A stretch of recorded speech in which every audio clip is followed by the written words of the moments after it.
Good morning, sir. At good morning sa ating mga kababayan na nanonood at nakikinig ngayon sa ating programa. May mga tanong po kayo kay General Torre. Ang pinakamaganda pong, isa sa mga pinakamaganda niyang programa ngayon ay yung Quick Response Team ng Philippine National Police pagdating po dun sa pagtawag para respondehin yung mga nangangailangan nating kababayan, lalo na pa mga biktima ng krimen. Well, sir, yung 3-minute quick response ay nagawa na natin before nung ako'y nanungkulan bilang Quezon City Police District Director. At ngayon ay replicate natin first sa Metro Manila at later on sa mga major centers ng buong bansa at later on sa buong bansa na. So, this is in compliance to the directive of the President to make the police more visible on the streets, more active in its mandate of preventing and solving crimes that's happening around us.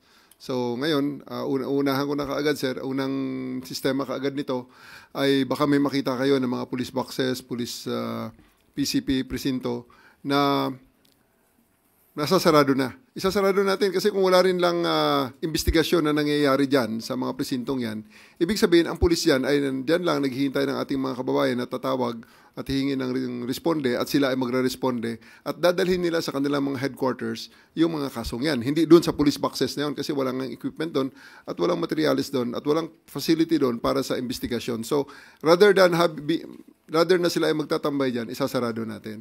So sila ay maglalakad sa kalsada or sasakay sa kanilang mga mobile at ang pinaka-bottom line palagi sila may mga radyo.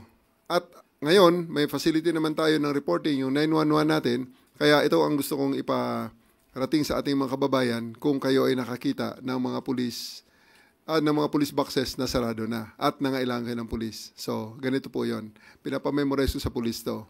Huwag nyo na kaming hanapin sa presinto or huwag na kayong maghanap ng pulis sa presinto sapagkat ang pulis ay nasa inyo ng mga telepono. Dial 911, darating sila. Darating kami sa loob ng 5 minuto. So, yan ang aming pact sa ngayon. Sa NCR, 5 minutes muna. No? So, huwag nyo na kaming hanapin sa mga presinto sapagkat kami ay nasa inyo ng mga telepono. Dial 911, kami ay darating sa loob ng 5 minuto. Anywhere in Metro Manila, yan ang gagawin natin in the next 1 month. Bigyan nyo kami isang buwan para magawa yan. Pero kung kayo nasa Quezon City, dati, nagawa na natin yan dyan with the support of the local government led by Mayor Joy Belmonte. So, sa ngayon, sa utos ng ating presidente, ni President BBM, gagawin natin lahat ng ito sa Metro Manila first and then sa buong bansa. Galing. Go ahead, Maris. Sir, magandang umaga po.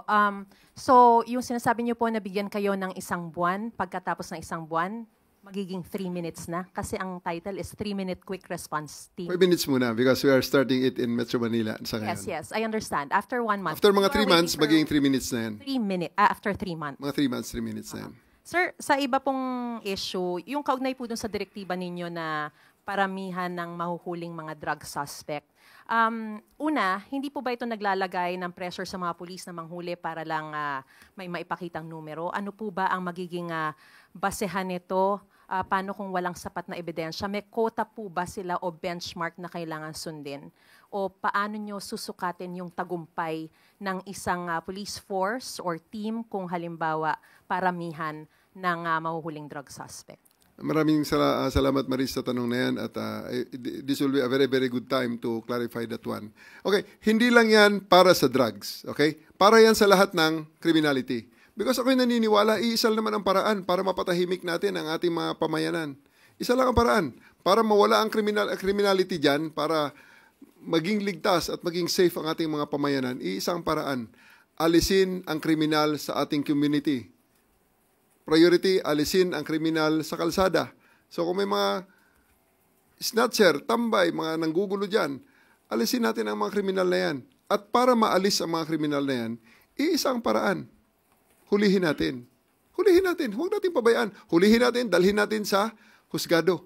Ang simula niyan, pagka-aresto mo niyan, dadalhin mo sa piskalya, kumbinsin mo ang piskal na mayroong probable cause para mag-form ng gumawa ng information ang piskal at i-transmit sa korte para sila ay mag-start na ang trial. At the end of the day, pag na-try na sila, pwede silang mapinahan. Yun ang proseso. Okay, ngayon, paramihan. Tama yun. Dapat para magkaroon ng kompetisyon ng ating mga pulis. Sa ating mga pamayanan, titigilan tayo sa panghuhuli pag wala na tayong makitang kriminal.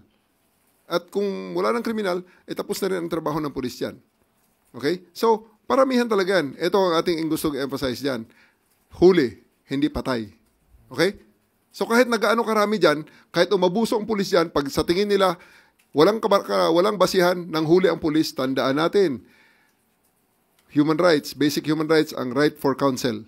Andyan ang ating PAW, si Attorney Persida Acosta. Libre ang mga abogado dyan sa lahat ng mga city centers, municipal centers, merong PAW. Kuha sila ng PAW, asuntuhin natin ang pulis kung sa tingin nila ay nagmamalabis ang mga pulis. Pwede silang pumunta sa ating IAS. Kahapon, sinabihan ko ang ating Inspector General ng IG, ang IG natin ng Internal Affairs Service. Pwedeng magreklamo ang mga kababayan natin sa Ombudsman, sa pleb, sa mga mayor, or sa mga media na gaya nyo. Pwedeng dalhin ang kanilang mga reklamo, imbestigahan natin ang pulis, tingnan natin kung tama o hindi ang aresto. Hindi ito yung dating nangyayari na patay ang tao, ang nagrereklamo yung pamilya. Hindi ganon. Ang hinuli mismo, buhay yan. Pwedeng kumuha ng karapatan at pwedeng kumuha ng abogado dahil yan ay kanyang karapatan. Dahil pag inaresto ka, babasahan ka ng Miranda rights. You have the right to remain silent. You have the right for an attorney. And if you cannot afford an attorney may be accorded to you. Sir, follow-up. Sinabi niyo po na hindi lamang para sa drug war or to intensify the anti-drug campaign, but it is for the entire criminality. Pero yung laging nagiging issue kasi, yung pagtatanim halimbawa ng ebidensya, not necessarily for drugs, pwedeng yung baril or whatever. Paano natin maiiwasan yung ganito kung halimbawa magkokompetisyon yung mga pulis at yun nga, baka ma-pressure sila. How do you maintain the integrity of the process para hindi we understand that there's IAS, merong mga legal processes na pwede silang puntahan, pero para hindi na sana humantong na magrereklamo pa sila, the integrity of the process itself should be maintained. How will you maintain this? Alam mo, Maris, we have to trust the process, no? Alam ko, mahirap na sabihin niya na we have to trust the process, pero the choice is here. Pumunta ang ating kababayan. Ang mga kababayan natin pupunta sa pulisyan, pupunta sa presinto. Bakit? Humihingi ng redress. Sir, tulungan nyo kami kasi may mga adik doon sa aming, may mga adik na tambay doon sa aming daanan. Anong gusto yung sagot ng pulis? Punta ka sa barangay, bahala na sila doon. Or manghuli tayo. That's a choice. No. So, ang sinasabi ko rito is that magtatrabaho ang pulis dahil ako'y naniniwala talaga ang primary na trabaho ng pulis ay bigyan ng kalutasan ang mga hinaing na idinudulog sa kanila. At marami dyan sa hinaing na idinudulog sa pulis ay redress sa paglabag ng kanilang karapatang pantao. Sila ay sinuntok, sila ay sinaksak, sila ay hinold up, sila ay ninakawan, or sila ay ginugulo sa kanilang mga community ng mga walang magawang tambay, naglalasing, daanan nila, maliit na eskinita, nakakatakot. So, yan, pag sa ganyang sistema na ang utos ng mga pulis, arestuhin nyo ang mga kriminal na yan, natural lang na maging resulta nun, dadami ang mga mag-aresto. Ngayon, kung sa tingin naman natin, gagawin ng mga pulis na dahil may kota, walang kota ho, walang kota. Ang sa atin dyan, ang measure dyan is yung reduction and elimination of the threat in our community. Yung pag-alis ng kriminal. Walang sinasabi niya na alisin natin ang hindi kriminal, gawin natin silang kriminal. Hindi ganon. Hindi po pwede yung sasabihin na palabanin natin ang mga yan. Hindi ganon. That's crazy, no? Ang sa atin dito, gawin nating payapa ang ating komunidad. At ito ay sa pamamaraan ng pag-alis ng mga kriminal. Yung hindi kriminal, ba't mo alisin? Yung pagtatanim ng ebidensya, paano nyo lang masisiguro na hindi mangyayari ito? Hindi ko may-assure sa'yo na hindi nila gagawin. Pero pag ginawa nila, i-dismiss ko sila sa serbisyo. Ikukulong ko sila for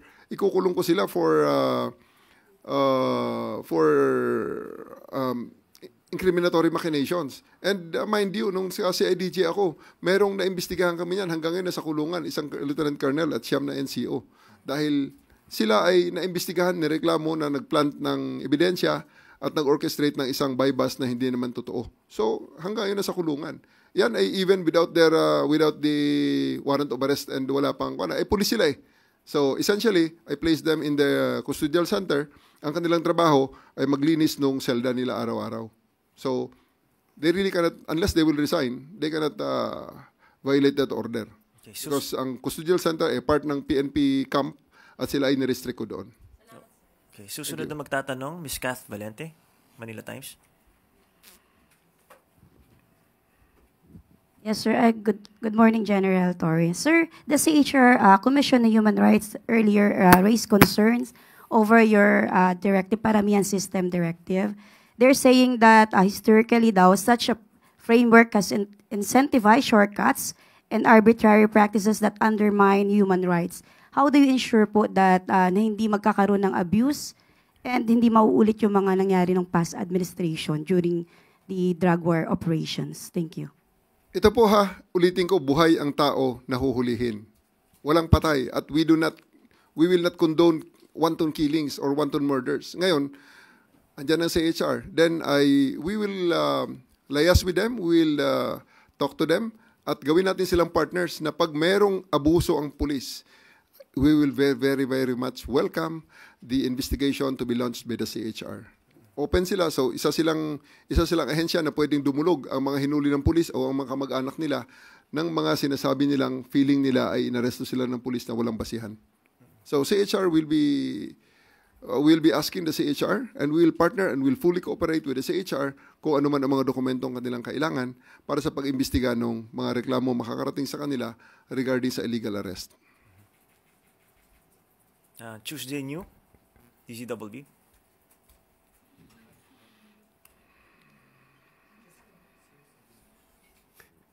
Diyan, mukhang marami na natakot ng mga drug addict bigla.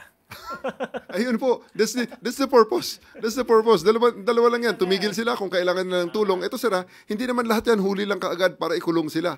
Baka pwede silang sumurrender din at dadalhin natin sila sa rehabilitation centers para matulungan sila. Kasi wala namang buhay dyan sa droga. Patay lang kaagad ang diretso. It's a slow death really that tulungan talaga natin dapat ang ating mga kababayan na nangailangan ng rehabilitation services. Sa nakita naman natin sa mga survey na yan yung mga gusto ng taong bayan. Yes, Ng mga mamamayan dahil nga napakaraming addict na nagkakalat. Kaya ngayon, itong order ni General, tama lang yan para sa ating mga kababayan. Tutugunan natin yung kanilang takot laban sa addict. So, tandaan natin, isa pang gusto kong i-clarify. Yan kasing paghuli, yung warrantless arrest, may obligasyon ng pulis dyan. Isusulat niya yung sa kanyang affidavit of arrest, ang circumstansya niyan, nakasulat yan. At pipirmahan niya yan, hindi magbabago na yan. Dadali niya piskal, tataas ang kanyang kamay, susumpaan niya yan. Pag napatunayan na ang kanyang sinabi dyan, isinulat dyan ay mali. Kulong ang pulis dyan, perjury, dismissal from the service yan. May kulong pa yan kung drugs yan at yan ay incriminatory machinations. That is life in prison. Hindi yan sabi na ang pulis ay ganun-ganun na lang. Hindi. We'll make them accountable. We'll hold them accountable. Kasi nga, ang kapalit naman yan ay magiging metrics naman ng performance nila yan. Totoo yun. Ang una nyo nakita, metrics ng performance yan. Pero ang risk naman ng pulis yan ay napakalaki rin. Sapagkat kung ikaw ay gagawa ng illegal na aresto, lalong-lalo na dito sa Metro Manila na kung saan nagkalat ang CCTV, nagkalat ang mga cellphones, at mapatunayan na nagplant ka ng droga, hindi ka lang dismissed from the service. Kulong ka pa ng habang buhay. So, please, ang ating mga kababayan, magtiwala po tayo sa proseso. Ito po ang nakasaad sa batas. Ito po ang susundin natin. Ito ang proteksyon ng ating human rights. Good morning, General. Recently, mayroon pong huli ang PDEA na understand kasama ang PNP ng drugs sa Mariveles, Bataan, sa karagatan nila nakita. Ito na po ba yung resulta ng sinasabi ni Presidente na close coordination with the PDEA para doon sa intensifying illegal drugs operations? Napakagandang tanong mo, Ms. Tuesday New. Andito ang Regional Director ng Region 3. Andyan din ang ating PIO. Pwede ba? Can I request straight from General Jean's mouth, siya ang involved doon sa case na yon. Please. Sure, General. To answer po yung question po ni Ma'am Tuesday, yes po ma'am, ito po yung aming pagtugon doon sa utos po ng ating Pangulo na mas lalo pong palakasin ang koordinasyon po ng Philippine National Police sa PIDEA po, at yun po ang nagresulta. Kung matatandaan nyo po nung nakakaang buwan ay magkakasunod po na malalaking volume po ng illegal drugs ang nakuha po natin sa Angeles City, at ito nga pong pagkakadiscover po ng mga lumulutang po ng mga illegal drugs dyan po sa galing po actually po yan sa Zambales ma'am. Ang nakakuha po niyan ay yung mga mangingisda po galing sa Bataan at dinala po nila yan sa Bataan at isinorender po sa PIDEA at PNP. At sa ngayon po ma'am ay nagsasagawa po ng joint patrol po ang PNP Maritime Group, ang Philippine Coast Guard at Philippine Navy, dahil tinitingnan po natin baka may mga kasama pa po yan na maaring palutang-lutang pa rin po. At gusto ko rin po Sir Jay na kuhanin ng pagkakataon pong ito para manawagan din po doon sa mga mamamayan po nating naninirahan sa mga coastal areas, pati na rin po doon sa mga posibleng nakakita pa po ng mga ibang parte po nitong mga drugs po na ito, ay makipagtulungan po kayo sa amin kung meron po kayong nakikita po dyan para ma-recover din po natin yan kung meron pa pong natitira na bahagi po yon ng mga naglulutangan pong drugs dyan po sa area po ng Bataan at Zambales po.